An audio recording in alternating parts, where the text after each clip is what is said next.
Alhamdulillah, wassalatu wassalamu ala rasulillah, amma ba'd.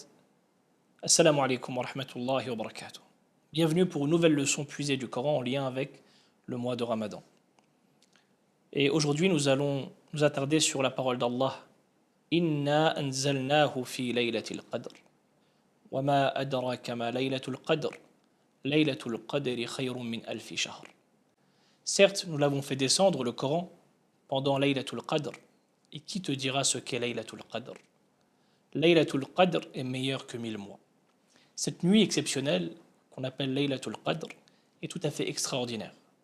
Une nuit que personne ne veut manquer. Chacun veut faire le maximum pour profiter de ses bénédictions et des récompenses qui s'y trouvent. Le fait est que nous ne savons pas quand se trouve cette nuit.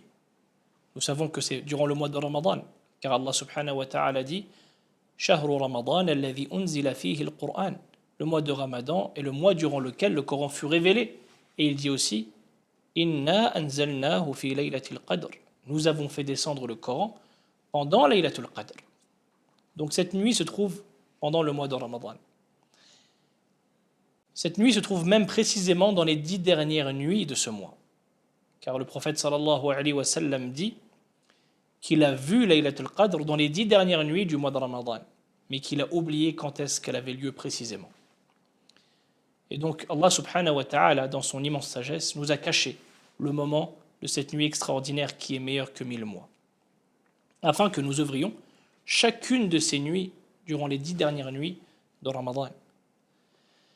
Et il est donc important ici de savoir qu'est-ce que je dois faire durant ces 10 dernières nuits. Le fait de savoir que cette nuit est extraordinaire et qu'elle est meilleure que les autres nuits, et c'est même la meilleure des nuits de manière absolue, ne veut pas dire que toutes les bonnes actions sont bonnes à faire.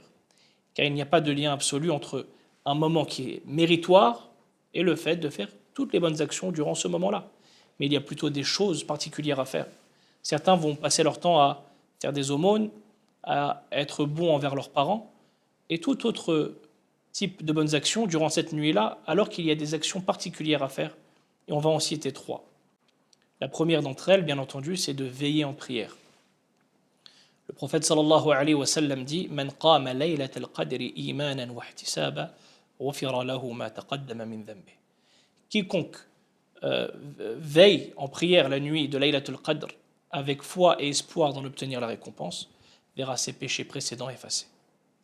Donc la première chose à laquelle on doit s'attacher durant cette nuit-là, eh bien, c'est la prière. La deuxième chose, c'est la récitation du Coran. Allah subhanahu wa ta'ala dit Inna anzalnahu fi laylatil qadr. Nous l'avons fait descendre le Coran pendant la nuit del Qadr, Laylatul Qadr. C'est pourquoi nous devons nous attacher au Coran durant cette nuit-là. Et la dernière chose à faire, comme cela est venu dans le hadith de Aïcha, c'est le fait d'invoquer. Lorsqu'elle demande au prophète sallallahu alayhi wa sallam que dois-je dire au messager d'Allah si je trouve cette nuit, Laylatul Qadr? Le prophète sallallahu alayhi wa sallam lui dit Allahumma innaka afoun tuhibbul afwa fa'fu anni. Certes, Allah, tu es pardonneur, tu aimes le pardon, alors pardonne-moi. Donc non seulement durant cette nuit il est recommandé d'invoquer, mais d'invoquer par cette dua en particulier. C'est pourquoi je vous conseille de la prendre et de la répéter chacune des dernières nuits. Car Laylatul Qadr peut se trouver dans n'importe laquelle de ces 10 dernières nuits, que ce soit la 21e, la 22e, et ce jusqu'à la fin du mois. C'est pourquoi il faut poursuivre les efforts, et ça s'ajoute à ce qu'on avait évoqué dans une leçon précédente concernant les 10 dernières nuits. Nous devons poursuivre les efforts jusqu'à la fin du mois. Wallahu a'lam, wa sallallahu wa sallama ala nabiyyina Muhammad wa ala alihi wa sahbihi ajma'in.